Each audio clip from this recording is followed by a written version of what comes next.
Shalom muslimin dan rahimahumullah, kita bersyukur bersua kembali dalam keadaan sehat walafiat. Dan pada malam hari ini kita teruskan surat Al-Anfal ayat 31 sampai 36 kalau tidak salah. Enggak, 26 sampai 30 ya. 26 sampai 30. Mari kita masuk ke screen untuk sama-sama membaca ayat-ayat tersebut.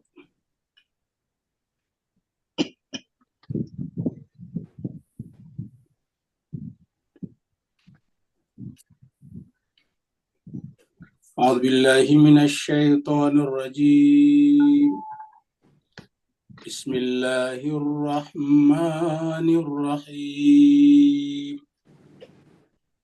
أعوذ بالله من الشيطان الرجيم بسم الله الرحمن الرحيم واذكروا إذ أنتم قليل مستضعفون في الأرض واذكروا إذ أنتم قليل مستضعفون في الأرض تخافون أن يتخطفكم الناس فآواكم وأيدكم بنصره تخافون أن يتخطفكم الناس وأيدكم بنصره ورزقكم لعلكم تشكرون ورزقكم من الطيبات لعلكم تشكرون يا أيها الذين آمنوا لا تخونوا الله والرسول يا أيها الذين آمنوا لا تخونوا الله والرسول وتخونوا أماناتكم وأنتم تعلمون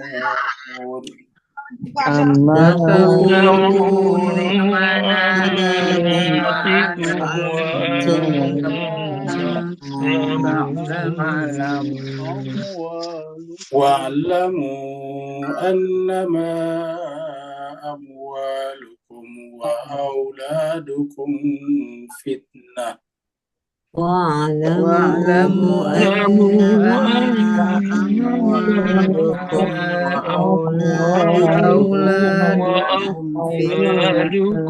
فتنة وأن الله عنده أجر عظيم وأن الله عنده أجر عظيم يا أيها الذين آمنوا إن تتقوا الله يجعل لكم فرقانا يا أيها الذين آمنوا اتقوا الله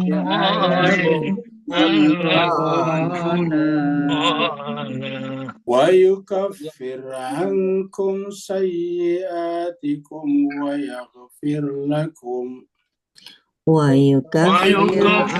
عنكم سيئاتكم ويغفر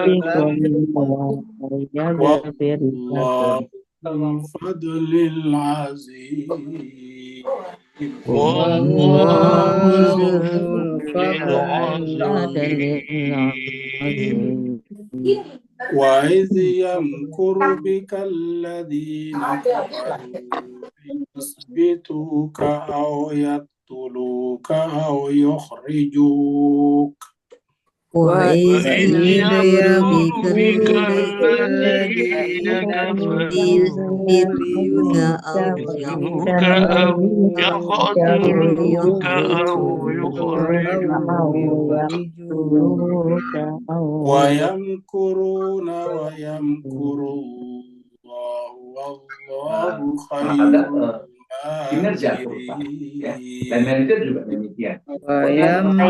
ويمكرون ويمكر الله والله خير خير الماكرين. صدق الله العلي العظيم صدق الله الله العلي العظيم. اللهم اللهم صل صل وسلم وسلم وبارك على على رسول رسول الله الله على رسول رسول الله آله اللهم اللهم صل على محمد وآل محمد اللهم صل على محمد وآل محمد. اللهم صل.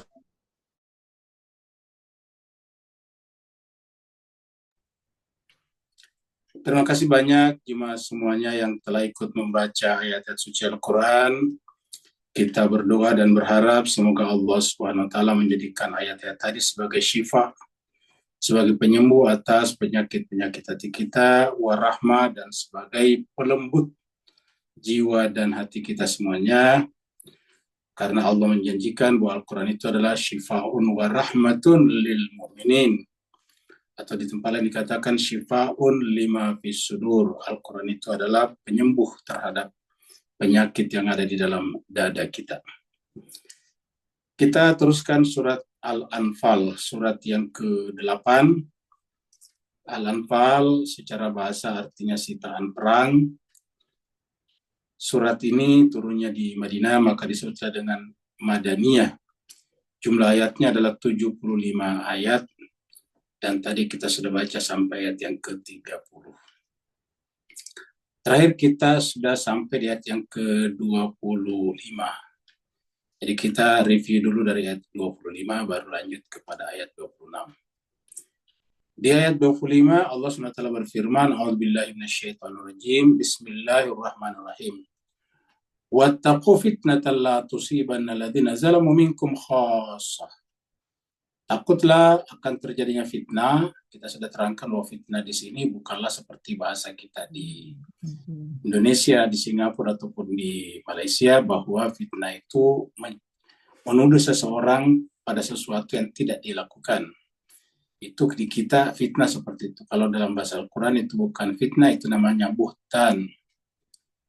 Kalau di dalam bahasa Al-Quran, fitnah itu adalah kerusakan sistem, kerusakan tatanan. Karena kalau terjadi kerusakan, maka yang menerima akibatnya bukan hanya yang zalim.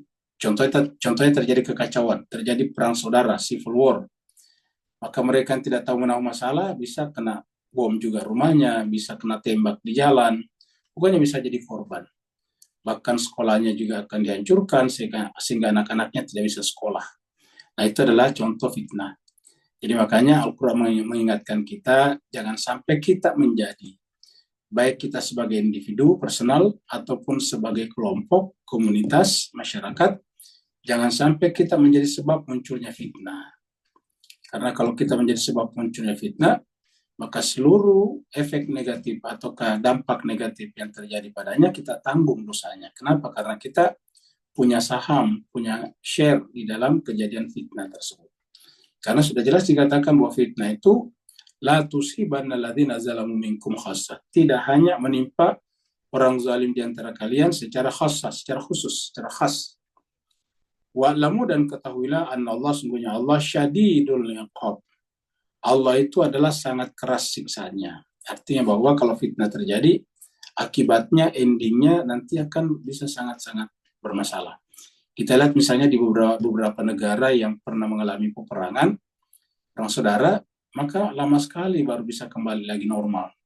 Ambillah contoh misalnya saudara kita di Afghanistan. Afghanistan pernah terjadi perang di antara mereka, baik dengan pihak luar ataupun di antara mereka. Akhirnya sampai sekarang belum pulih benar. Negaranya masih sangat tertinggal, jauh sekali.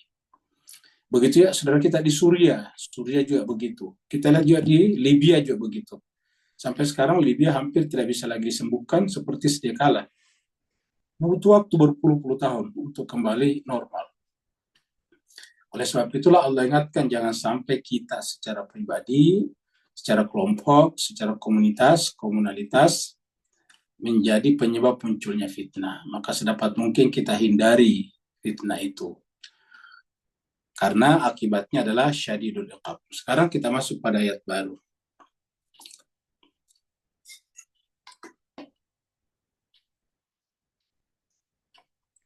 Sebelum Nabi meninggalkan Mekah dan hijrah ke Yastrib. Yastrib itu adalah daerah yang subur. Jadi kita ilustrasinya seperti ini. Daerah yang subur. Pohon-pohon kurma ada di mana-mana. Dan karenanya juga banyak komunitas Yahudi tinggal di sana. Banyak getto-getto Yahudi. Ya. Apa sebabnya? Karena di sana mereka bisa punya properti dan mereka bisa bercocok tanam atau bisa membuat industri persenjataan, bisa juga membuat perkebunan seperti yang kita saksikan ini. Allah SWT berfirman, wadhkuru, dan ingatlah atau ambillah pelajaran. Ketika antum kalian qalilun, sedikit. Jadi tadinya Islam itu sedikit, hanya Nabi dan orang-orang di sekitarnya. Qalil, sedikit sekali. Bukan hanya sedikit, tapi mustad'afun, tapi juga lemah. Pengikut-pengikut Nabi di awal itu adalah orang lemah, seperti Bilal bin Rabah, Khabbab al-Arats, Musa bin Umair, dan sebagainya. Salman al-Farisi, mereka ini dari kalangan orang-orang yang tidak berpunya, kalangan budak. Dan mereka punya komitmen yang kuat untuk bahu-membahu dengan Nabi, mengangkat, memajukan agama ini. Sehingga kemudian lama-kelamaan jadi besar. Nah, ketika kemudian besar seperti sekarang, Allah mengingatkan, wadhkuru, ingatlah. Antum ketika kalian dulu qalil, sedikit sekali, jadi hanya kecil. Jadi qalilun, tadinya kalian adalah sedikit, ya. Bukan hanya sedikit, tapi mustad'afin pula. Ya. Kebanyakan dari kalangan budak. Bilal bin Rabah itu budak. Khabbab al-Arats itu adalah budak. Musa bin Umair memang aslinya bukan budak, orang berada, tapi diusir oleh orang tuanya gara-gara masuk Islam, mengikuti Nabi Muhammad, sehingga diusir oleh orang tuanya dan tidak punya apa-apa lagi.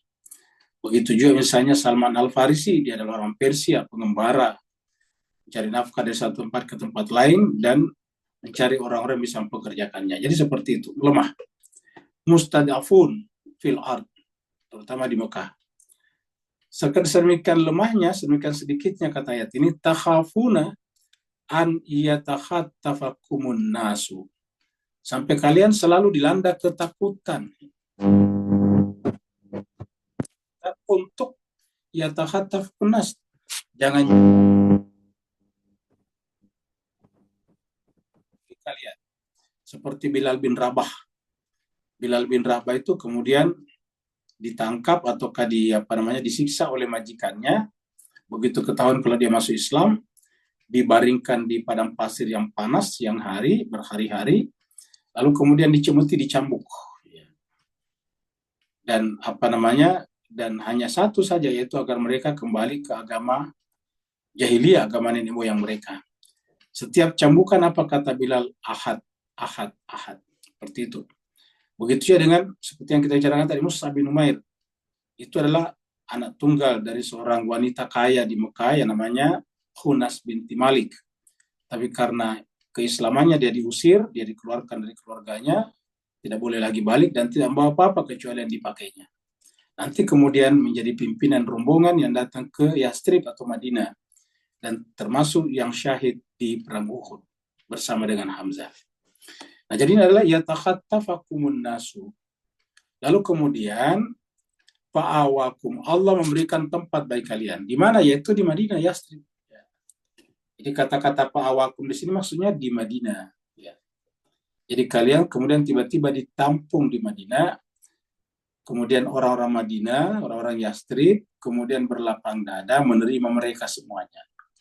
Terutama setelah Mus'ab berjuang keras di sana, mengajarkan Islam yang rahmatan lil alamin, sehingga bisa bersatu dengan baik antar suku ataupun antar agama. Yang tadinya suku-suku di sana berkelahi, berperang, yaitu Aus dan Khazraj, berhasil didamaikan oleh Mus'ab bin Umair. Bahkan begitu juga antara orang Arab dengan orang Yahudi juga sering terjadi gesekan-gesekan. Tapi dengan adanya Mus'ab bin Umair, mereka mempersatukan. Jadi harusnya kita semuanya menjadi seperti Mus'ab bin Umair, yaitu menyatukan orang yang berbeda, bukan membuat berbeda orang yang bersatu. Jadi kita harus menyatukan orang yang berbeda.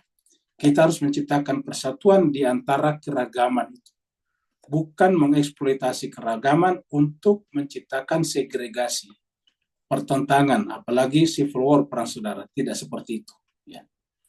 Islam datang adalah mempersatukan, dan ketika mempersatukan semuanya bisa hidup dengan layak, semuanya hidup dengan manusiawi. Kata-katanya fa'awaku, Allah memberikan tempat bagi kalian. Wa ayyadakum binasri, dan memperkuat kalian. Wa ayyadakum, dan memperkuat kalian binasrihi, dengan pertolongannya. Ini pertolongan Allah. Ya. Bukan hanya itu, warazakakum minat thayyibat, memberikan rezeki kepada kalian.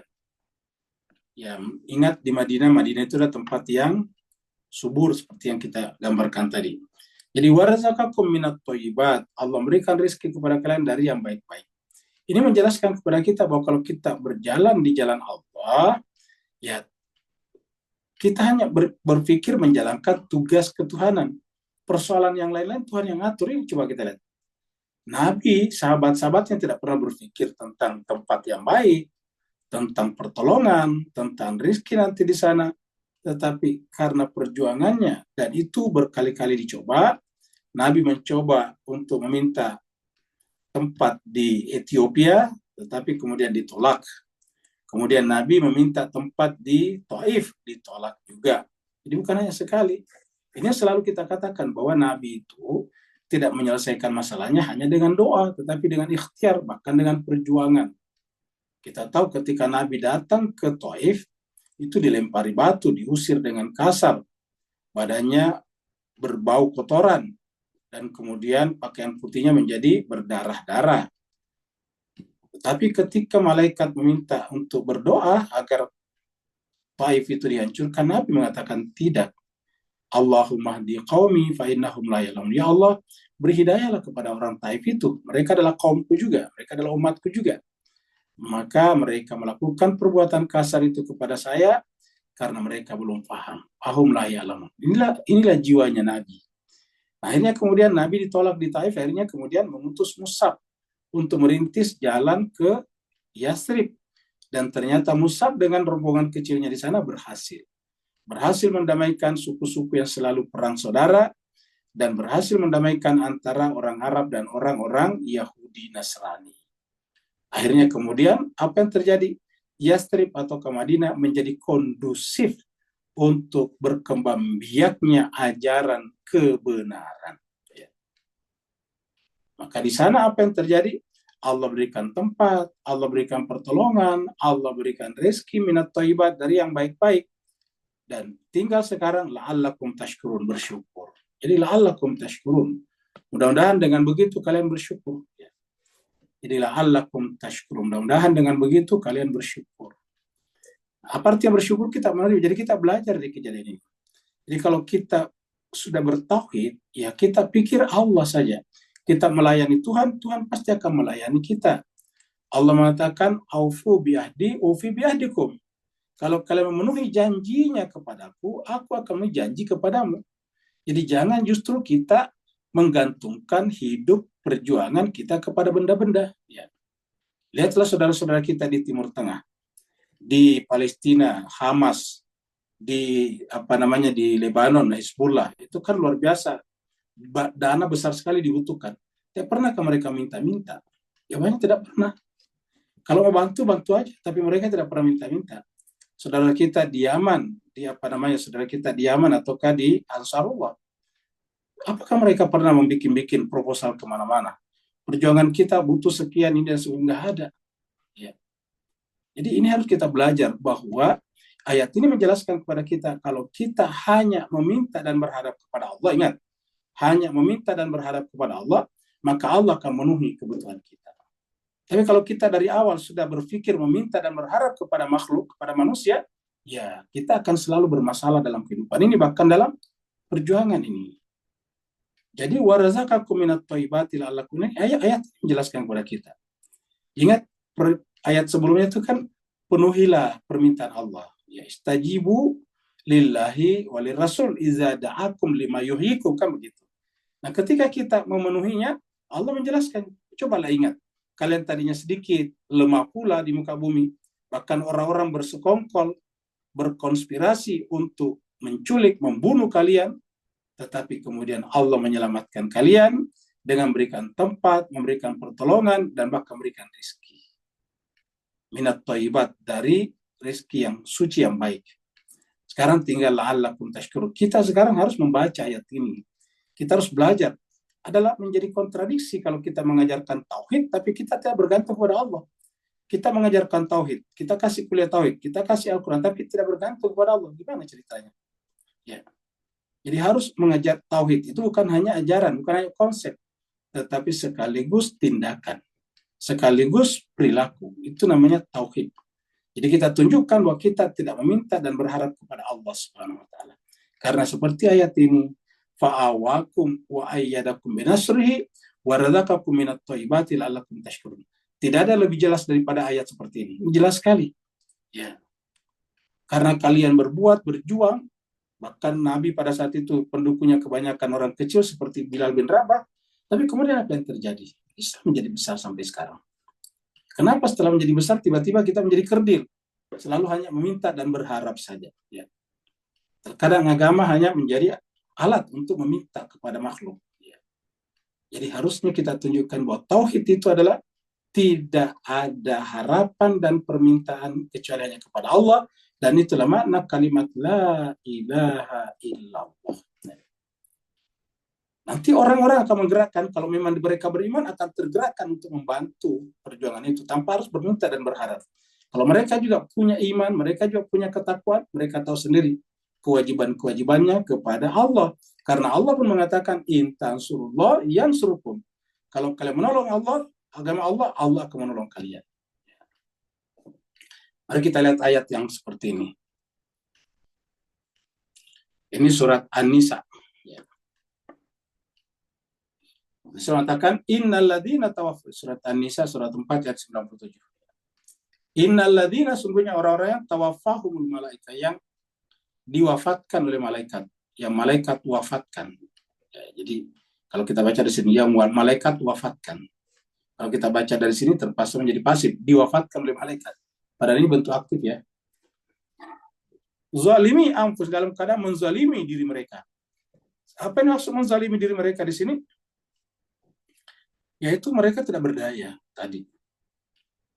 Sehingga malaikat berkata, kalau di sini malaikat berkata, fima kuntum, kenapa kalian ini? Kok kalian meninggal dalam keadaan zalim seperti ini, dalam keadaan lemah, teraniaya seperti ini? Apa kata mereka? Mereka berkata, kunna mustad'afina fil ardh. Wahai malaikat, maklumlah kami adalah orang yang lemah. Mustadaf itu orang yang lemah, orang yang tertindas, orang yang tidak punya daya di muka bumi. Kami orang kecil. Kami adalah orang yang paling di bawah, yang menindas kami adalah orang-orang hebat, penguasa-penguasa dunia.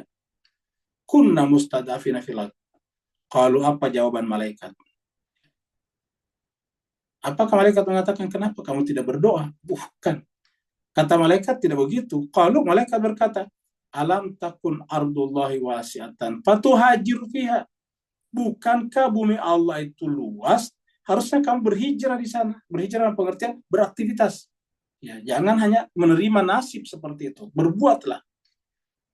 Dimulai dengan pertanyaan alam, bukankah bumi Allah itu wasi'atan luas?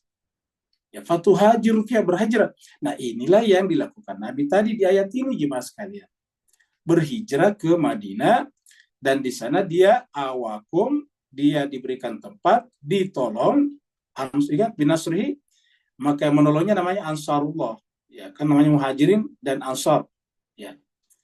Makanya walaupun kelihatannya mereka orang Yastrib itu menolong Nabi dan sahabatnya, tapi mereka hakikatnya adalah Ansarullah, penolong Allah sebetulnya.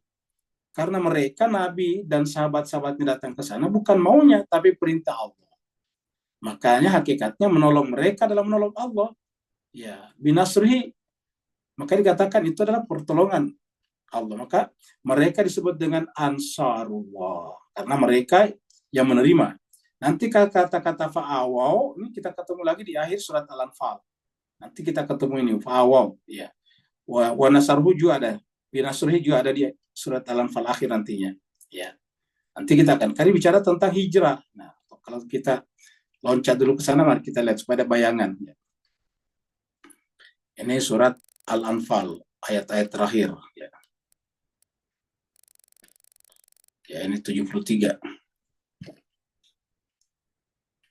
72. Ini Allah berfirman, Innalladzina amanu, sungguhnya orang-orang beriman, wahajaru, berhijrah tadinya, wajahadu, bersungguh-sungguh dalam hijrahnya, bi amwalim, dengan mengorbankan hartanya, wa anfusim, dan dirinya, fi sabilillah, di jalan Allah, waladina, dan orang-orang yang awaw, memberikan perlindungan ini. Awaw, lihat. Ya. Fa'awakum, dari kata awaw tadi, awakum, awaw kalau bentuk jamak, awaw. Fa'awakum, kalau di sini tadi adalah awaw. Ya. Ini bentuk jamak. Waladina awaw, dan orang-orang memberikan pertolongan kepada mereka, perlindungan. Wa nasaru, dan memberikan pertolongan. Nah, ingat tadi, siapa yang memberikan pertolongan? Allah kan sebetulnya. Jadi kelihatannya Ansar itu memberikan perlindungan, memberikan pertolongan, tapi hakikatnya yang melakukan itu adalah Allah. Jadi perbuatan Ansar ini adalah perbuatan Allah melalui mereka. Dengan menolong nabinya. Ya. Ulaika ba'dhum awliya'u ba'dhin. Mereka inilah contoh kerjasama, sebagian mereka menjadi sekutu pelindung terhadap sebagian yang lain. Ini disebut dengan saling melindungi, yaitu Muhajirin yang mengembangkan Islam pertama kali, tapi disiksa, kemudian berpindah ke Yastrib. Yastrib kemudian menerima mereka, memberikan awal perlindungan kepada mereka, dan pertolongan. Ya. Nah, jadi jelas sekali jemaah sekalian ya. Ya, sedangkan waladina amanu lawalam yuhajiru malakum min walayatihim. Ya, tidak berhijrah berarti dia tidak masuk dalam wilayahnya Nabi lagi sekarang. Nah, jadi intinya adalah seperti ini. Ya, ini ada di akhir surat Al-Anfal nantinya. Jadi di sini dikatakan ya fa'awakum, lalu kemudian dia Allah memberikan tempat bagi kalian melalui tadi Ansar yang ada di Yastrib. Wa yadakum binasrihi, melalui Ansar tadinya. Wa razaqakum minat thayyibat, melalui Ansar tadinya. Jadi disinilah Ansarullah itu kemudian dibicarakan dengan sangat jelas di dalam surat At-Taubah dan surat Al-Hasyr. Surat At-Taubah kita lihat di dalam surat At-Taubah. Ya. Surat 9 ayat 100. Ya. Dia berikan di sini. Wasabiqun al-awwalun, orang-orang terdahulu masuk Islam. Minal muhajirin, dari kalangan muhajirin. Wal ansar, dari kalangan ansar. Ya, ansar tadi di Yastrib, di Madinah. Walladzina taba'uhum bisan, dan mereka mengikuti mereka dengan baik. Jadi bapak, ibu, tuan dan puan, kalau mengikuti mereka dengan benar ya sama. Walladzina taba'uhum bisan, dan orang-orang yang mengikuti mereka dengan cara yang baik. Apa kata Allah? Radhiyallahu anhum, Allah redha kepada mereka, wa radu anhu, karena mereka juga redha kepada Allah. Wa'adda lahum, Allah janjikan kepada mereka jannatin, sorga, taman-taman sorga, tajri tahtahal anhar, yang mengalir padanya sungai-sungai, khalidina fiha, mereka kekal di dalamnya abadi. Zalikal fawzul adzim, itulah keberuntungan yang besar. Nah, ini dia berikan. Di surat Al-Hasyr juga dia berikan, surat 59. Ya, ayatnya 9 ya, kita lihat sini. Walladzina tabawu dar wal iman, dan orang-orang yang menempati dar, siapa dari sini adalah Yastrib, ya, Madinah, wal iman, dan mereka telah beriman min qablim, sebelum Nabi hijrah ke sana, ya. Bagaimana imannya, tauhidnya mereka? Yuhibbuna man hajar ilaihim. Mereka mencintai orang-orang yang datang dari Mekah berhijrah kepada mereka. Padahal ini beban sebetulnya. Bayangkan ribuan orang datang ke kampung halaman mereka. Bagaimana memberi makan coba? Bagaimana menjamin keselamatan mereka? Tetapi yuhibbuna man hajar ilaihim. Mereka mencintai orang yang berhijrah kepada mereka, bahkan sedemikian tingginya kekuatan imannya, wala yajiduna fi sudurihim hajatan. Hajat mereka sudah tidak ada lagi. Mereka tidak menemukan hajat di dalam dada mereka mimma utu terhadap apa yang diberikan kepada saudara yang ada dari Mekah. Jadi orang saudara yang dari Mekah kan banyak tidak punya apa-apa. Oleh orang kaya di Madinah, di Yastrib diberikan. Ada yang diberikan sebagian tanah, ada yang diberikan buat bikin rumah dan sebagainya. Tapi orang-orang asli Madinah la yajiduna fi sudurihim hajatan mimma utu wa yu'thiruna ala anfusihim, dan mereka mengebelakangkan dirinya, ya, mengutamakan orang lain ketimbang dirinya sendiri. Walau kana bihim khasasa, walaupun sebetulnya mereka juga sangat butuh. Nah, bagaimana menciptakan kualitas seperti ini? Ini benar-benar revolusi mental namanya. Iman, ya. Bayangkan mereka mengebelakangkan dirinya, mendahulukan saudaranya yang datang dari Madinah. Ya, wa yu'thiruna ala anfusihim walau kana bihim khasasa. Baru ditutup dengan wa may yuqashuha nafsihi, maka siapa yang terbebas terpelihara dari kikir jiwanya, dari penyakit kikir dirinya, faulaika humul muflihun, maka mereka adalah orang-orang yang menang nanti di akhirat, beruntung nanti di akhirat. Jadi ini diabadikan di dalam Al-Quran tentang orang-orang yang memberikan pertolongan ini. Ya. Tapi intinya adalah bahwa orang Madinah, orang Ansar, orang Yastrib memberikan pertolongan tempat. Ia membantu mereka, menolong, dan memberikan rezeki atau makanan kepada mereka. Tetapi Allah mengatakan itu perbuatan saya. Jadi disinilah kemuliaan orang Ansar. Kenapa? Karena Allah telah berhasil menjadikan mereka berhasil dijadikan tangannya oleh Allah sebagai tangan Tuhan. Ya. Dan ini kita juga ingin seperti ini. Kita ingin kita ini digunakan Tuhan untuk mengembangkan kebenaran ini. Ya. Jadi kita tinggal sekarang la'allakum tashkurun. Mudah-mudahan kalian bersyukur. Ya.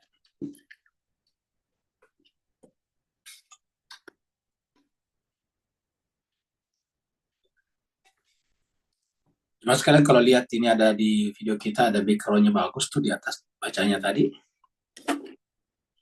Kalau bisa membaca tadi itu, coba kita ulangi lagi ya. Ini dia nih. Ini ya. Allahumma inni a'udzu biridhaka min sakhatika. Allahumma ya Allah, aku berlindung biridhaka, dengan ridhomu, min sakhatika, dari murkamu. Jadi saya berlindung kepada murkamu melalui ridhomu. Nah begitu maksudnya. Biridhaka min sakhatika. Kalau biasa kan kita baca tuh Allahumma inna nas'aluka ridhaka wal jannah wa na'udzubika min sakhatika wan nar, kan begitu. Ya Allah, aku minta kepadamu surgamu dan meminta perlindungan dari amarahmu, murkamu. Tapi di sini ini para ahli sufi dirubahnya menjadi Allahumma inni a'udzu biridhaka min sakhatika. Aku berlindung melalui ridhamu dari murkamu. Nah, itu kan luar biasa jelas sekali. Jadi kita tidak bisa mendapatkan lepas dari murkanya kalau tidak melalui ridhonya. Ya. Kalau tidak begitu ya seperti ini. Fima kanu fihi yakhtalifun. Jadi dengan demikian akan terjadi perselisihan kalau tidak seperti itu. Ya ayyuhalladzina amanu, wa orang beriman, la takhunullaha war rasul. Kenapa kata-kata ini muncul? Karena ayat-ayat sebelumnya mengatakan atiullaha war rasul. Ya, kan begitu ayat-ayat sebelumnya kita bahas. Atiullaha war rasul atau war rasulahu. Jadi taatlah kepada Allah dan Rasulnya, ataukah ijabahlah permintaan Allah dan Rasulnya, zada'akum lima yuhyikum. Nah maka dikatakan ya ayyuhalladzina amanu, wa orang beriman, la takhunu, janganlah mengkhianati.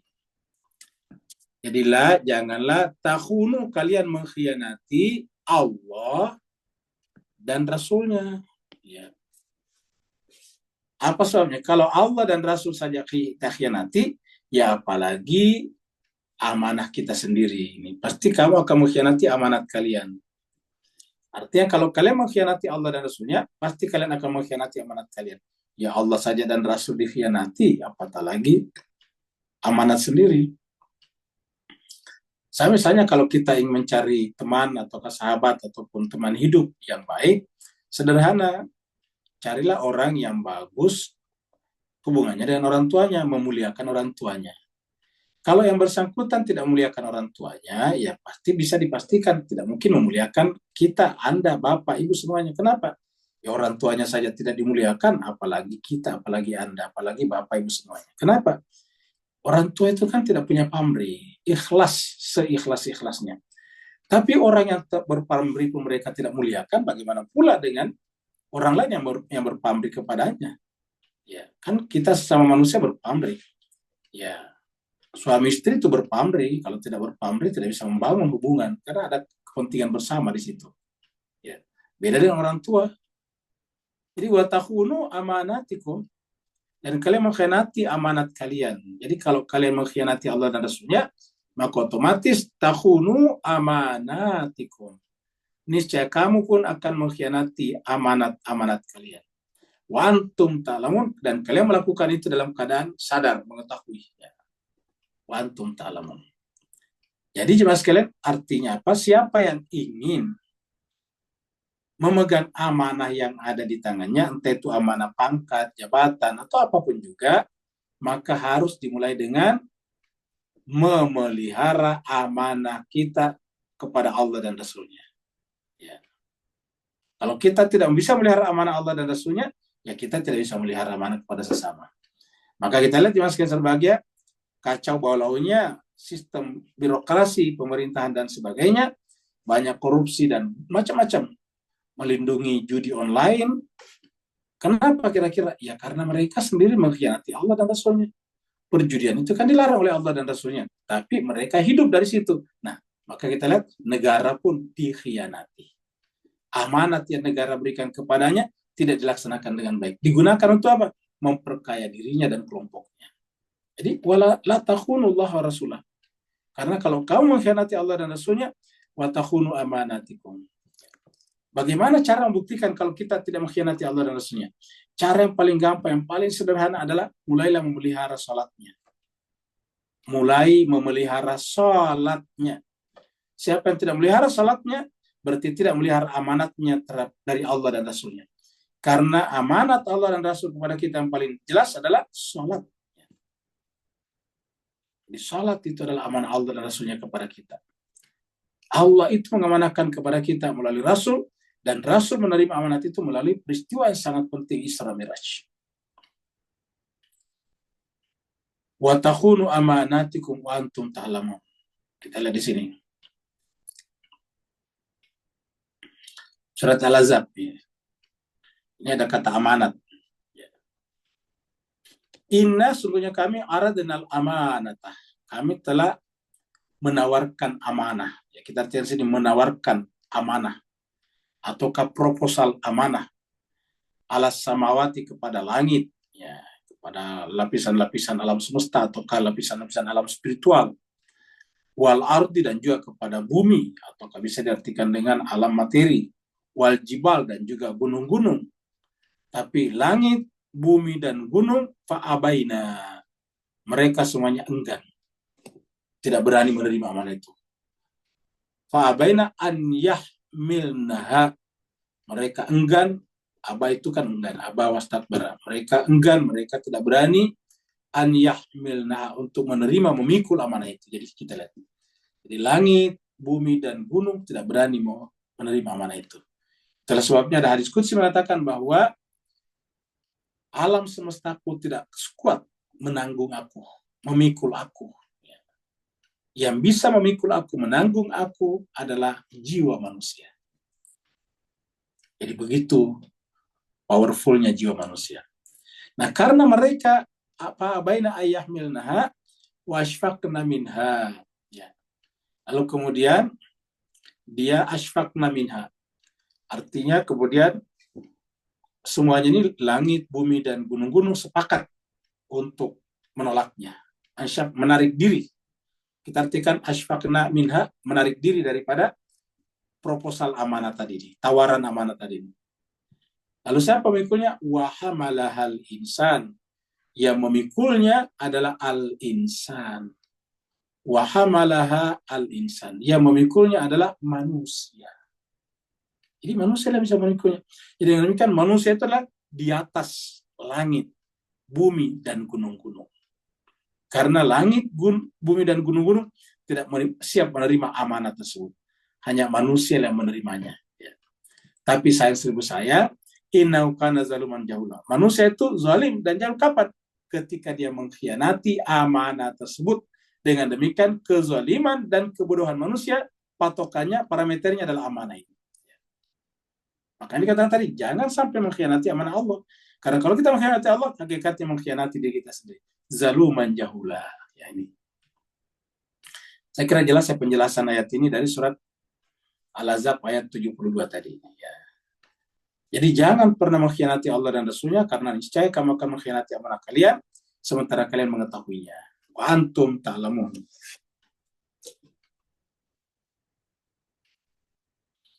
Kekayaan terbesar di Timur Tengah, di padang pasir, terutama sampai sekarang juga di negara kita juga, yaitu adalah perkebunan. Ya, sampai sekarang juga di Malaysia dulu pertama kali maju melalui perkebunan sawit, ya, baru kemudian pindah ke Indonesia juga sawit itu.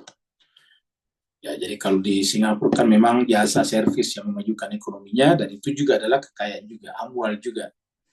Jasa namanya servis. Kalau di Malaysia, di Indonesia, dan di beberapa negara seperti juga Thailand adalah perkebunan, terutama perkebunan yang berkaitan dengan hajat hidup orang banyak, yaitu minyak sawit misalnya. Allah berfirman, wa'lamu, dan ketahuilah. Jadi wa'lamu, ketahuilah, annama, bahwasanya amwalukum, harta, wa auladukum, dan anak-anak kalian, itu adalah fitnah. Jadi artinya apa? Kok bisa harta dan anak-anak jadi fitnah? Artinya apa? Urusan harta dan anak-anak bisa menjerumuskan kita kepada kehancuran, bisa menghancurkan kita kepada kerusakan sistem tatanan. Tatanan dirusak karena anak-anaknya, karena harta bendanya. Saya kira jemaah sekalian, kita sekarang bisa melihat bahwa rusaknya tatanan dan sebagainya, baik dalam lingkup yang kecil sampai lingkup yang besar dalam kehidupan berbangsa dan bernegara, itu adalah karena urusan harta. Kalau di Indonesia, korupsi merajalela, ya. Sampai hukum dipermainkan, disogok sana sini, itu kan harta benda. Ya. Auladukum juga karena keturunan anak-anak. Banyak orang melakukan apa saja demi anak-anak keturunannya. Sampai pada tingkat melanggar rambu-rambu kepatutan sosial dan negara. Jadi wa'lamu annama amwalukum wa auladukum fitnah. Ketahuilah bahwasanya harta benda kalian dan anak kalian itu bisa jadi fitnah. Ya. Jadi itu bisa jadi fitnah tuh. Ya. Wa anna Allah, sesungguhnya Allah, indahu, di sisi Allah, ajrun azim, ada pahala yang besar. Ajrun azim, jadi ada pahala yang besar di sana. Ya. Wa anna Allah indahu ajrun azim. Ya, jadi artinya apa? Kalau kita bisa lolos dari sini, kita akan dapat ajrun azim. Pertanyaannya, apakah kita harus menghindari harta? Kalau kita harus menghindari harta, otomatis menghindari anak-anak juga. Apakah itu ajaran agama? Bukan. Justru kita dianjurkan untuk berketurunan. Makanya di dalam Islam itu pernikahan adalah diatur syariat. Karena pernikahan adalah awal daripada berketurunan. Cuma Al-Quran mengatakan, karena urusan harta dan anak-anak itu adalah syariat, maka jangan sampai kalian demi harta dan anak-anak melanggar syariatnya, pemberi syariatnya, yaitu Allah. Ya. Jadi jangan sampai karena urusan anak, baru kita kemudian melanggar pemberi syariat, yaitu Allah Subhanahu wa Ta'ala. Jadi sebab itulah jadi fitnahnya. Kita wajib punya harta, kita harus bekerja untuk menafkahi diri dan keluarga kita, untuk menafkahi rumah tangga kita, bahkan negara kita. Karena kalau kita rakyat bekerja keras, kemudian kita bayar pajak. Pajak itu digunakan untuk pembangunan Begitu juga dengan punya anak-anak keturunan, maka berharap akan terjadi namanya surplus demografi. Maka akan lahir nanti anak generasi yang lebih banyak, yang produktif, yang bisa menanggung pajak dan juga menanggung jaminan sosial daripada orang-orang yang berusia panjang. Jadi dibutuhkan ini. Nah, maka dikatakan fitnah, artinya jangan sampai menjadi fitnah. Ini harusnya dikelola dengan baik, bukan dibiarkan begitu saja. Jadi ini harusnya dikelola dengan baik ini, ya, supaya tidak menjadi fitnah. Dikelola dengan baik menjadi potensi kemajuan. Dikelola dengan baik supaya potensi kontinuitas generasi, regenerasi. Kalau tidak ada regenerasi, yang terjadi nanti adalah aging population, yang adalah populasi yang berusia panjang dan tidak ada yang mengurusi mereka. Kenapa? Anak muda tidak ada. Ya. Maka ini harus ada. Sebagaimana ini juga harus ada. Kalau tidak ada ini, kita tidak bisa bangun jembatan, kita tidak bisa bikin jalan-jalan, kita tidak bisa bikin infrastruktur, kita tidak bisa bikin rumah sakit, sekolah-sekolah. Pokoknya ini harus ada. Tetapi ingat, jangan sampai menjadi fitnah. Itu intinya di sini. Maka dikatakan wa'lamu, ketahuilah, annama bahwasanya amwalukum wa auladukum, harta benda dan anak-anak kalian itu bisa jadi fitnah. Ya. Nah, supaya kita jadi fitnah, jangan jadikan ini yang tertinggi. Yang tertinggi itu adalah indah di sisi Allah. Jadi kita harus mengejar di sisi Allah. Jadi ini kita dapatkan, ini kita lakukan justru untuk mendapatkan apa yang ada di sisi Allah. Ya. Indahu ajrun azim. Karena di sisi Allah ada ajrun azim, ada pahala yang besar. Dan kita semuanya cepat atau lambat akan meninggalkan harta kita, meninggalkan anak-anak kita. Jadi kita akan tinggalkan ini.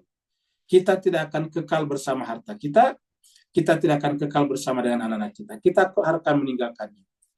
Kalau kita merasa kekal bersama dengan harta kita, maka kita akan menjadi penghuni neraka wail.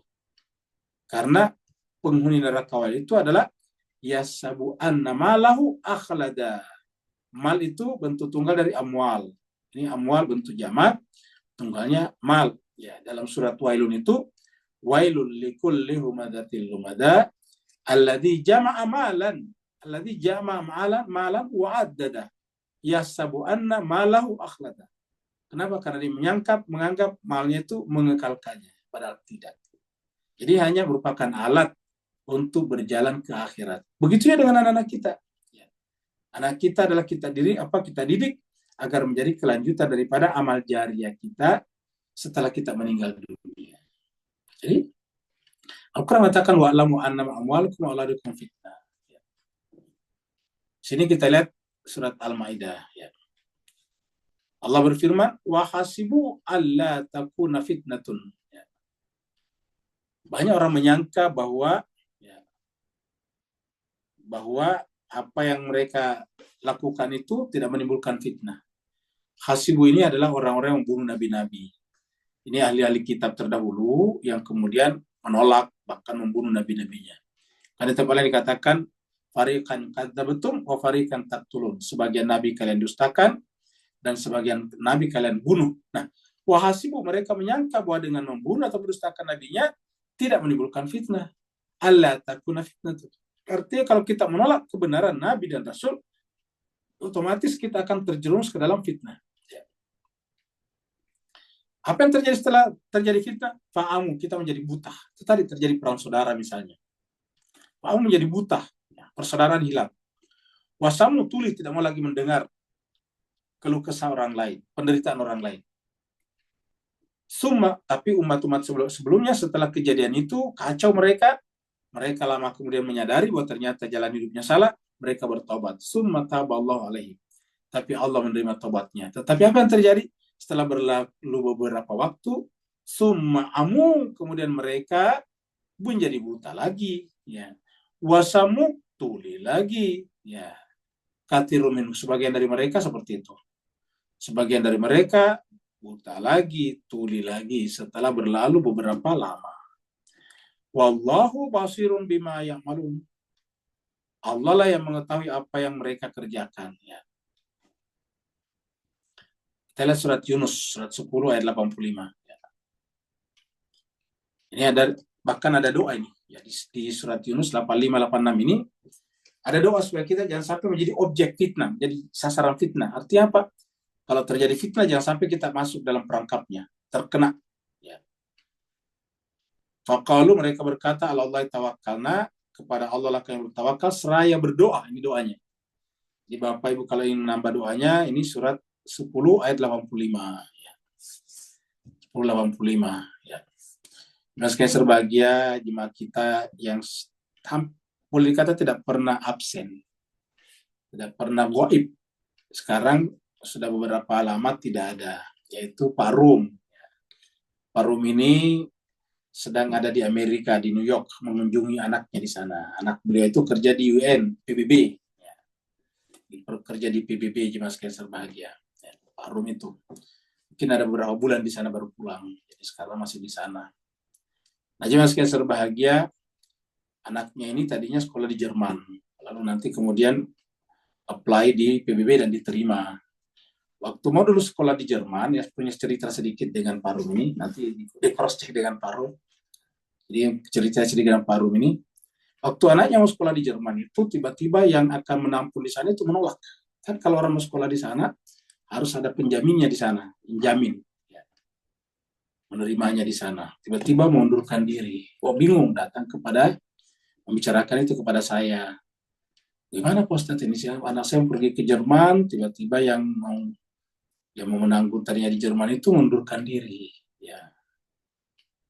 Apa yang saya harus baca? Saya katakan kepada dia, karena ini kan benar-benar sudah last minute ya, sudah berangkat, tiba-tiba orang itu orang itu mengundurkan dirinya, ya saya sampaikan suruh baca ayat ini. Ya.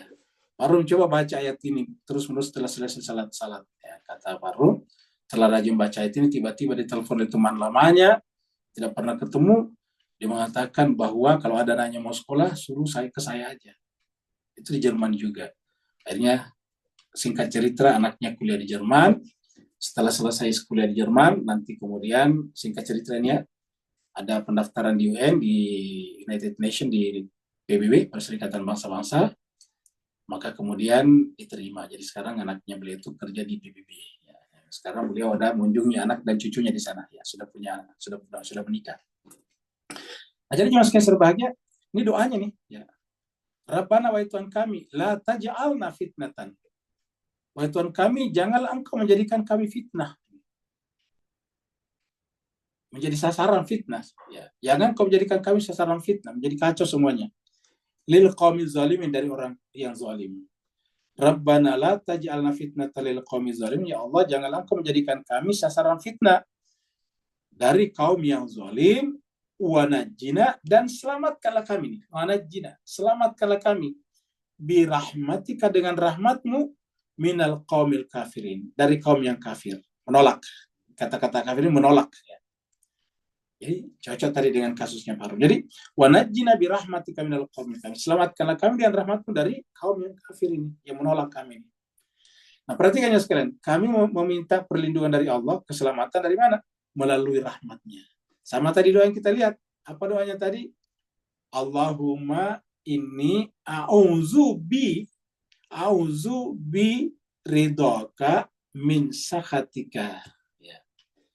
Ya Allah, aku berlindung melalui ridhamu dari murkamu. Jadi begitu ya nih. Selamatkanlah kami dengan rahmatmu dari kaum. Karena harus dengan rahmat ataukah dengan ridha Allah SWT. Kalau Allah tidak ridha, ya kita tidak bisa. Nah, jadi ini adalah surat Yunus. Kemudian ini surat At-Tagabun menjelaskan lebih sama tadi ya. Bahwa harta benda dan anak-anak itu fitnah. Ya. Innama amwalukum wa auladukum fitnah. Jadi kalau tadi doanya, sekarang mempertegas kembali ayat kita di sini mirip ayat ini ya. Wa'lamu annama amwalukum fitnah dan sebagainya ini mirip ya. Innama amwalukum, kalau di sini kan wa'lamu nih, wa'lamu. Kalau di sini adalah innama. Innama amwalukum wa auladukum fitnah. Bahwasanya harta benda kalian dan anak-anak kalian itu fitnah ya. Maka supaya kita tidak menjadikan anak dan harta kita fitnah, maka yang kita kejar bukan harta, bukan anak-anak. Yang kita kejar apa yang ada di sisi Allah melalui harta dan anak kalian. melalui dengan menggunakan harta dan anak-anak kita, kita mengejar apa yang ada di sisi Allah, karena di sisi Allah itu adalah ajrun azim. Di sisi Allah itu adalah pahala yang besar.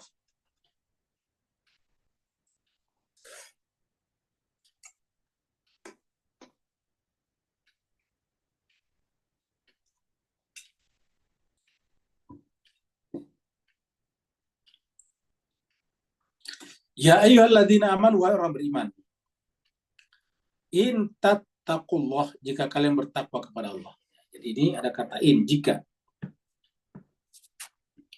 Jadi jika benar-benar, kita artikan begitu, jika benar-benar kalian bertakwa kepada Allah, ini pernyataan, jika, wahai orang-orang beriman, jika kalian benar-benar bertakwa kepada Allah, yaj'al lakum furqana, maka Allah menjadikan bagi kalian furqan. Furqan itu seperti yang kita lihat tadi di video ilustrasi kita, itu kayak kaca, pembeda. Tadi ada dua orang yang berbeda jenis di situ, bisa melihat tetapi tidak bisa bersentuhan. Kenapa? Karena ada furqannya, ada kacanya di sana. Nah, furqan itu pembeda yang ada dalam jiwa kita. Nah, apabila kita mendapatkan pembeda melalui takwa, berarti puasanya diterima. Kenapa bicara puasa? Karena puasa kan tujuannya takwa. Jadi tanda kalau puasa kita benar adalah Allah tanamkan pada jiwa kita furqan. Kan puasa itu tujuannya takwa, la'allakum tattaqun. Ya ayyuhalladzina amanu kutiba alaikumussyam kama kutiba alal ladzina min qablikum la'allakum tattaqun. Ya ayyuhalladzina amanu in tattaqullaha yaj'al lakum furqana. Orang beriman yang telah berpuasa, kalau puasa kalian berhasil menjadikan kalian bertakwa, maka tanda takwa kalian kepada Allah adalah di dalam diri kalian ada furqana. Itu tadi surat Al-Baqarah ayat 193. Di 195 apa kata Allah? Kita lihat di sini. Surat Al-Baqarah 185 nih. Ya. Tadi yang kita baca 183. Syahrul Ramadan. Diwajibkan berpuasa pada bulan Ramadan. Kenapa? Alladzi unzila fihil Quran. Karena di bulan Ramadan itulah diturunkannya Al-Quran. Jadi karena di bulan Ramadan itu diturunkan fihi padanya, pada bulan Ramadan itu Al-Quran. Apa fungsi Al-Quran? Hudal linnasi wa bayyinati minal huda. Fungsi Al-Quran adalah petunjuk bagi manusia dan penjelasan-penjelasan, keterangan-keterangan, deskripsi-deskripsi dari petunjuk tersebut. Wa bayyinati minal huda. Jadi Al-Quran adalah huda, tapi sekaligus penjelasan daripada Al-Huda. Al-Huda ini kembali ke sini. Ya. Jadi ini Al-Hudanya, alif lam ma'rifahnya, kenapa? Karena kembali ke sini yang di depan ini ya. Jadi artinya Al-Quran sebagai petunjuk, sekaligus di dalamnya ada penjelasan atas petunjuk itu.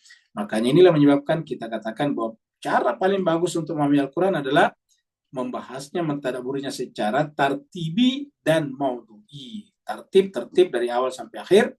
Maudhu berdasarkan tema-temanya, kita cari ayat-ayat yang lain. Baru apa lagi? Wal furqan ini. Jadi syahrul Ramadan alladzi unzila fil Quran hudan linnasi wa bayyinatin minal huda wal furqan. Jadi tujuannya Al-Quran diturunkan adalah agar kita jadikan sebagai petunjuk, dan dengan berhasilnya menjadikan petunjuk maka muncullah furqan. Makanya sebetulnya puasa itu adalah katalisator untuk mempercepat munculnya furqan. Karena hubungan antara puasa dan Ramadan ini jelas. Kapan kita harus berpuasa? Allah menjawabnya, syahr Ramadan. Ya. Berarti bulan Ramadan, puasa, Al-Quran ada hubungan yang sangat erat, yaitu melahirkan furqan. Dan ini bukan hanya Al-Quran, tapi juga kitab-kitab suci sebelumnya juga adalah tujuannya furqan. Kita lihat surat Al-Imran. Surat 3 ayatnya 3 ayat 3 ya. Kita baca dari sini ya. Allahu la ilaha illahu. Allah tidak ada selain Dia, Al-Hayyul Qayyum. Dia Allah itu adalah Al-Hayyu Al-Qayyum. Dia Maha hidup dan Dia Maha aktif, menggerakkan. Nazzal alaika, dialah Allah yang menurunkan kepada Muhammad, kaknya kepada Muhammad. Nazzala alaika al-kitab, kitab suci itu Al-Quran. Bil haqq, isinya adalah kebenaran. musaddiqan, meneruskan lima baina yadai, kitab-kitab suci yang telah ada sebelumnya, ya, yaitu Taurat, Injil, Zabur dan sebagainya. Wa anzalat Taurat, dan karena dia juga menurunkan Taurat, anzalat Taurat, dia menurunkan kepada Nabi Alkitab, dia juga anzalat Taurat. Wal Injil, dia juga menurunkan Injil. Anzalat Taurat wal Injil min qabl, sebelum Al-Quran. Ya. Apa fungsinya Al-Quran ini? Apa fungsinya tadi? Apa namanya? Alkitab ini? Ya, di sini dikatakan hudal linnasi, sebagai petunjuk bagi manusia, wa anzalal furqan, dan setelah menjadi petunjuk maka lahirlah Al-Furqan, diturunkan Al-Furqan. Wa anzalal furqan. Jadi jelas ya. Kita teruskan di sini. Jadi ya ayyuhalladzina amanu in tattaqullaha yaj'al lakum furqana. Kalau kalian benar-benar takwa kepada Allah, Allah jadikan pada diri kalian adalah Al-Furqan. Wa yukaffir ankum sayi'atikum, dan kemudian menghapuskan, menggugurkan dari kalian sayi'at, keburukan-keburukan kalian. Ya. Jadi Al-Quran yang kita baca dengan disertai dengan puasa artinya menahan diri, maka kemudian Allah berikan kepada kita Furqan. Dengan Furqan ini maka gugur jugalah kesalahan-kesalahan kita di masa lalu, wa yaghfir lakum, dan mengampuni dosa-dosa kalian. Wallahu, dan Allah itu Zul Fadlil Azim. Allah itu adalah Zu, memiliki, ya. Al-Fadl Al-Azim, karunia yang sangat besar, ya.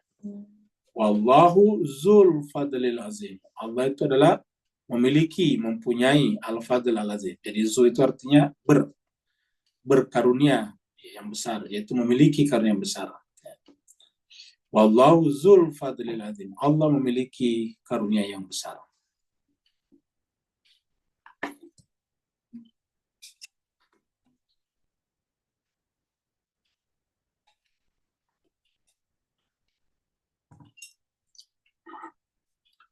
Wa iz yamkuru bikal ladina kafaru.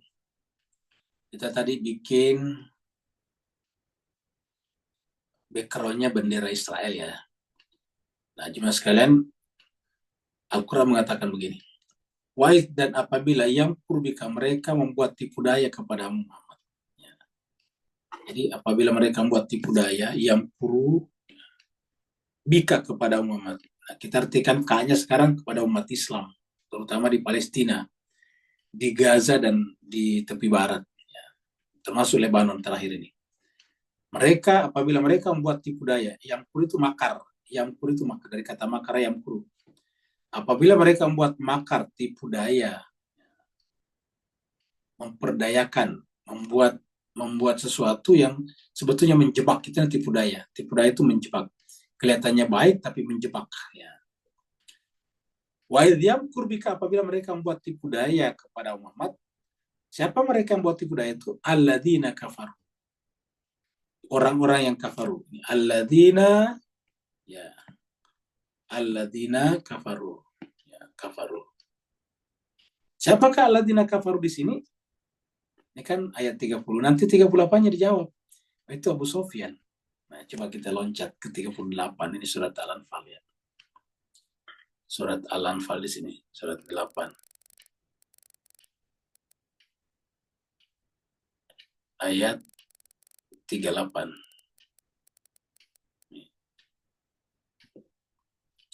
Qul, katakanlah Muhammad, lil ladzina kafaru, ini kabar sama tadi kan nih. Yang ayat 30 ini, alladzina kafaru sama nih, ya.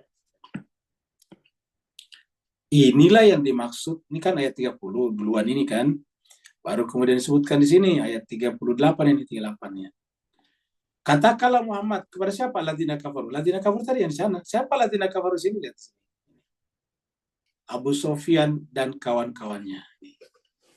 Katakanlah, ini yang mengatakan ini Kementerian Agama ini, ya. Katakanlah Muhammad kepada orang-orang yang kafir itu, yaitu Abu Sufyan dan kawan-kawannya.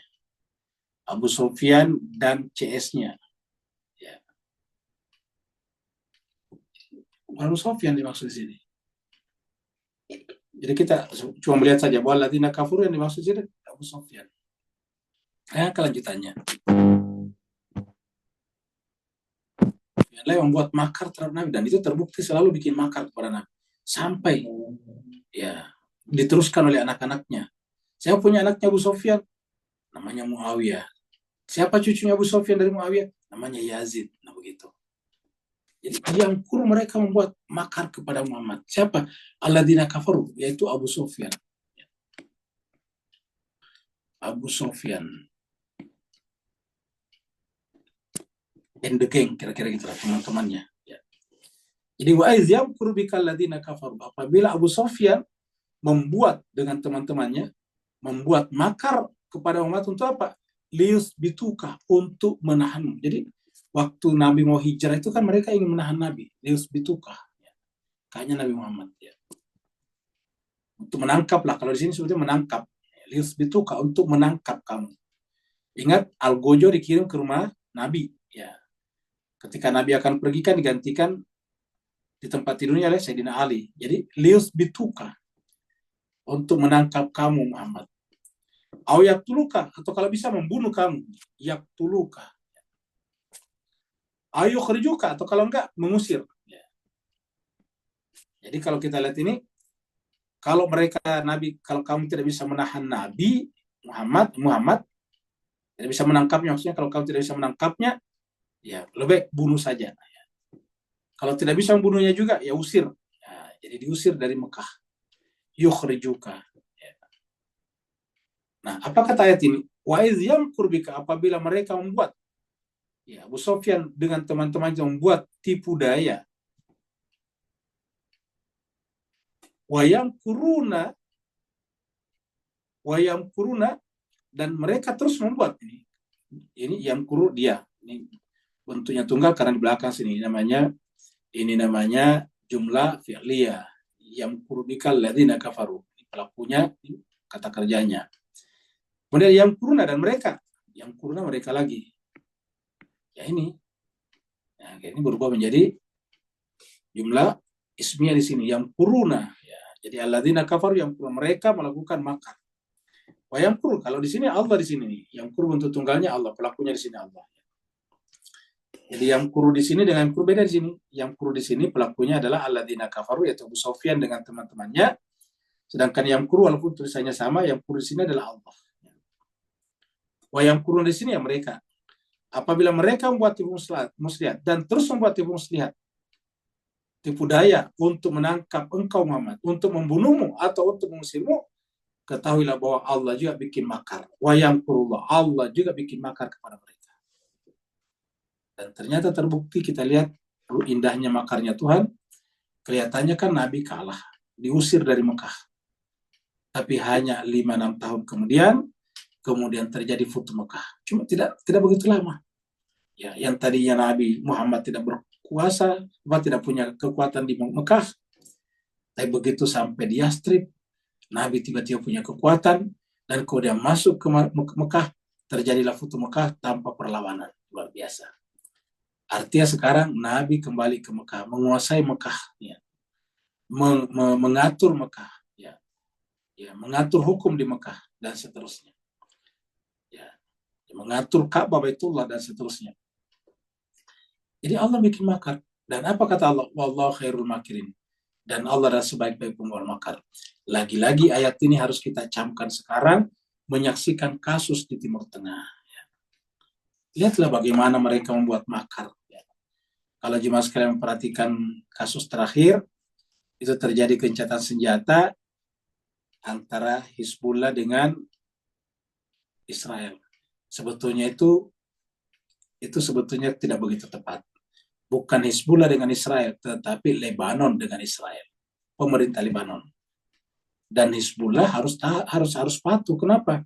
Karena dia kan warga negara di Lebanon, dan dia harus menunjukkan kepatuhannya kepada negaranya. Jadi sebetulnya yang memprakarsa itu adalah pemerintah Lebanon. Makanya kan yang memprakarsa itu adalah Macron dengan Biden. Loh kok bisa Macron? Karena yang namanya Lebanon itu dulu dijajah oleh Prancis, ya. Sehingga secara emosional ya Prancis masih merasa punya hubungan dekat, bahkan masih punya hubungan kuasa dengan Lebanon. Sama lah misalnya dengan Malaysia, Singapura, dengan Inggris, itu pasti lebih dekat dengan Inggris daripada dengan Belanda. Sebaliknya Indonesia lebih dekat ke Belanda karena kita dijajah Belanda. Ya. Kita lebih dekat, Indonesia lebih dekat kepada Belanda karena dijajah Belanda, sedangkan Malaysia, Singapura lebih dekat kepada Inggris. Kenapa dijajah Inggris? Nah, Lebanon itu lebih dekat kepada Prancis. Kenapa? Dijajah dulu Prancis. Sehingga persoalan-persoalan diplomatik masih terkadang minta tolong kepada Prancis. Atau begitu ya sebaliknya. Nah, maka kita lihat yang memprakarsa ini adalah dua tokoh dunia itu, yaitu Joe Biden dengan Macron. Itu Amerika dan Prancis. Lalu bagaimana dengan Hezbollah? Ya, karena dia warga negara di Lebanon, dia harus ikut. Ya, dia ikut. Jadi lalu kenapa tiba-tiba kok Joe Biden menginisiasi gencatan senjata, padahal kan harusnya Israel lebih kuat. Nah, menunjukkan bahwa menyelamatkan Israel. Kalau Amerika tahu kalau Israel menang dan akan menghancurkan Lebanon, tidak mungkin dia menginisiasi gencatan senjata. Ya. Dia menginisiasi gencatan senjata karena dia menyaksikan kehancuran Israel. Coba lihat, Tel Aviv itu ribuan bangunan yang hancur. Cuma disembunyikan oleh Netanyahu. Ya. Diserang terus sama betapa sudah 2 bulan ini pasukan daratnya Israel masuk Lebanon, tidak ada yang berhasil. Bahkan seorang tokoh tua di sana yang ahli sejarah bahkan terbunuh juga di Lebanon Selatan. Ya. Jadi apa yang dilakukan oleh Biden sebetulnya menyelamatkan pionnya, ya. Menyelamatkan biji dadunya yang bernama Israel. Ya. Jadi untuk menyelamatkan itu, karena kalau enggak habis Israel. Bagaimana dengan Hezbollah? Ya sebetulnya sih Hezbollah karena dia warga negara Lebanon, dia harus terima prakarsa daripada negara. Mau diapain? Kalau enggak ya dianggap sebagai membangkang kepada negaranya. Ya. Karena dia tetap harus menjadi warga negara yang baik. Ya. Jadi Hezbollah mempersenjatai diri bukan untuk melawan government-nya, bukan untuk melawan kerajaannya, bukan untuk melawan pemerintahannya, untuk melawan Israel. Jadi dia adalah warga negara yang patuh, walaupun dia punya kekuatan bersenjata yang luar biasa. Kalau kita mau ngadu, itu keangkatan bersenjatanya Lebanon tidak ada apa-apanya dibanding dengan Hezbollah. Tapi Hezbollah tidak akan mungkin menggunakan senjatanya untuk melawan negaranya sendiri. Karena kalau begitu, dia juga namanya pengkhianat. Tidak mungkin. Lalu bagaimana nanti hasilnya? Baca ayat ini. Wayamkuruna wayamkurullah wallahu khairul makirin. Mereka membuat tipu daya, tapi Allah yang membuat tipu daya, dan sebaik-baik tipu daya adalah Allah Subhanahu wa taala. Coba kita lihat di dalam kasusnya Nabi Yusuf ini. Kan Yusuf kan penuh dengan tipu daya. Bukan Yusufnya penuh tipu daya, tetapi saudara-saudaranya. Dan endingnya nanti apa yang terjadi? Kemenangan ada di Nabi Yusuf. Padahal dia cuma sendiri berdua dengan adiknya. Lainnya 10 orang saudara-saudaranya berkonspirasi untuk membunuhnya. Ya. Di ayat 102 setelah cerita selesai, Allah mengatakan, "Dzalika itulah min amba'il gaib, di antara berita-berita gaib." Artinya gaib karena sudah lama kan kejadian. Nabi Muhammad belum lahir pada saat itu. Kasus Nabi Yusuf ini kan diperkirakan itu kejadiannya sekitar 3.000 tahun sebelum Masehi. Before Christ. Jadi dengan Nabi Muhammad berjarak sekitar 4.000 tahun. Zalika min amba'il ghaibi nuhihi ilaika. Itu adalah berita gaib, artinya tidak ada yang menyaksikan, tapi kami wahyukan kepada Muhammad. Wa ma kunta ladaihim. Kamu Muhammad tidak ada di sekitar mereka, tidak hadir pada masanya, tidak hadir di rumah Nabi Yakub. Ajma'u, ketika mereka saudara-saudaranya Nabi Yusuf ajma'u berkumpul, ya, amrahum, untuk mencelakakan Yusuf. Ya. Kita artikan saja amrahum, mencelakakan Yusuf, urusan mereka. Wahum, yang sementara mereka yang pun membuat tipu daya. Jadi kita lihat bahwa saudara-saudara mereka ajma'u, mereka saudara-saudaranya kakak-kakak Nabi Yusuf, yaitu amrahum wahum yang kurun. Dalam perkara mereka membuat tipu daya untuk membunuh adiknya Yusuf. Tapi apa yang terjadi kemudian? Ya, yang terjadi kemudian adalah Nabi Yusuf yang keluar jadi pemenang. Ya, mereka tiba-tiba sujud semuanya nanti kepada Nabi Yusuf. Saya yakin dan percaya ini akan terjadi cepat atau lambat pada Israel terhadap orang-orang Palestina. Suatu saat Israel akan sujud kepada bangsa Palestina. Mudah-mudahan ini memberikan manfaat kepada kita semuanya. Kalau benar dari Allah Subhanahu wa taala, kalau ada kekurangan dan kekhilafannya dari kekurangan khilafan Al-Fakir sendiri, mohon dimaafkan. Kalau ada yang kurang menyenangkan, jangan disimpan di hati. Kalau ada yang baik, mari kita berbagi kepada siapapun juga. Kita selalu menempatkan kebenaran Allah sebagai kebenaran yang paling tinggi. Terima kasih banyak atas perhatiannya. Yang mau bertanya, dipersilakan. Oke, Ustaz. Ya, silakan Pak Nur. Alhamdulillah barakallahu fi amri. Bismillahirrahmanirrahim. Muhammad wa ala alihi wa sahbihi. Baik ya. Ustaz, berkaitan dengan topik malam ni, sesuai dengan Al-Ahzab 72 tadi, boleh beri pencerahan lebih lanjut Ustaz bahawa wahamalna insan tadi, apa kena-mengena alam sana tadi dengan alam yang kat sini bila diterjalikan dalam wa'alamal adama asma'a kullaha, supaya tugas ini ja'in fil ardi khalifah tadi terlaksana.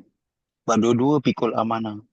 Tapi di sini kalau kat sana dipakai perkataan adama, dan kat sini pula ditajalikan kepada al-insan, maka apa yang terselit di antara kata halus sampai perkataan hamil tadi digunakan. Kita tahu seorang ibu akan penuh jerih payah untuk melahirkan produk bayi yang soleh kat muka bumi ni. Dan kat sini al-insan dikaitkan dengan perkataan hamil tadi Ustaz. Barakallahu fi afwan. Baik, terima kasih banyak Pak Nur. Jadi Mas Cancer bahagia kita lihat di sini ya. Ya, kita kecilkan dulu biar lebih besar ya. Nah, jadi kita lihat sini nih. Ya. Nah, jadi ini adalah inna aradnal amanata 'alas samawati wal ardi wal jibal. Semuanya kami telah menawarkan amanah kepada langit, bumi, gunung, fa'abaina. Mereka semuanya enggan, menolak. Menolak apa? Ayyahmilna, untuk memikulnya, untuk menerimanya. Washfaqna, karena mereka semuanya tidak merasa tidak bisa, tidak kuat minha, memikul amanah tersebut. Lalu kemudian wahamalah hal insan, lalu kemudian manusia lah yang memikulnya. Di manakah konsep ini pertama kita temukan? Wahamalah hal insan, ya kita temukan di dalam surat Al-Araf yang kita baru lewati. Surat Al-Araf ayat berapa? Ayat 172 juga, ya, yaitu tentang alam syahada. Alastu birabbikum qalu bala syahidna. Itulah pada saat manusia menerima amanah itu.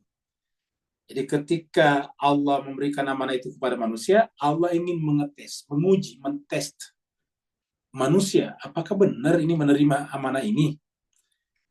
Dengan bertanya, alastu birabbikum, bukankah aku ini Tuhanmu? Al-insan menjawab, bala syahidna, benar kami bersaksi Tuhan, kamu adalah Tuhan kami. Nah, berarti pada saat itu dia menerima amanah tersebut tadi. Ketika mengatakan bala syahidna, kami menerima amanah itu. Nah, bagaimana cara menjalankan amanah ini? Dengan ilmu. Maka kemudian itu yang terjadi pada Adam sebagai manusia pertama yang lahir di muka bumi. Kalau tadi kan waktu di surat Al-Araf 172 itu kan masih di alam rohani, alam roh, alam rahim. Ketika Allah mengatakan alastu birabbikum qalu bala syahidna, ketika keluar dan manusia pertama yang turun di muka bumi adalah Adam, maka yang pertama Allah berikan adalah ilmu. Wa 'allama Adamal asma'ullah. Jadi untuk menopang terwujudnya amanah ini dengan ilmu. Ilmu dari mana? Dari sisi Allah. Jadi harus ilmu dari sisi Allah. Jadi harus divine knowledge, pengetahuan ilahiyah. Harus marifat kepada Allah. Karena Allah mengatakan wa 'allama Adama. Dia Allah mengajarkan kepada Adam al-asma'a kullaha, nama-nama seluruhnya. Makanya di dalam surat Al-Araf juga ayat 180 dikatakan bahwa walillahil asmaul husna fada'uhu biha wa darul ladina, dan tinggalkan orang yang menolak amanah itu, menolak asmaul husna itu. Jadi walillahil asmaul husna fad'uhu biha, ya, wa darul ladina yulhiduna bi asma'ihi, dan tinggalkanlah orang-orang yang menolak nama-namanya itu. Jadi fad'uhu biha, berdoalah kepadanya melalui nama-nama itu. Nah, jadi orang-orang yang menerima amanah secara sempurna, berarti ilmunya juga sempurna. Ya, orang-orang ilmunya sempurna, berarti tidak pernah melakukan kezaliman. Tidak ada juga kebodohan pada dirinya.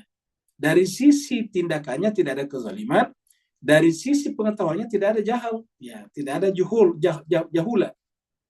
Dari sisi perbuatannya tidak boleh, karena Allah mengatakan la yanalu ahdi zalimin. Nah, maka yang sempurna menerima amanah, yang sempurna ilmunya. Nah, dengan demikian ilmulah dasarnya. Ini makanya jemaah sekalian, kita juga ingin seperti Adam atau seperti para insan suci itu, ya, insan suci itu, maka kita mempelajari Al-Quran. Kalau toh kita tidak seperti mereka, paling tidak Allah berkenan memasukkan kita bersama dengan mereka, sebagaimana doa kita, tawaffana ma'al abror. Seperti itu. Ada lagi yang lain?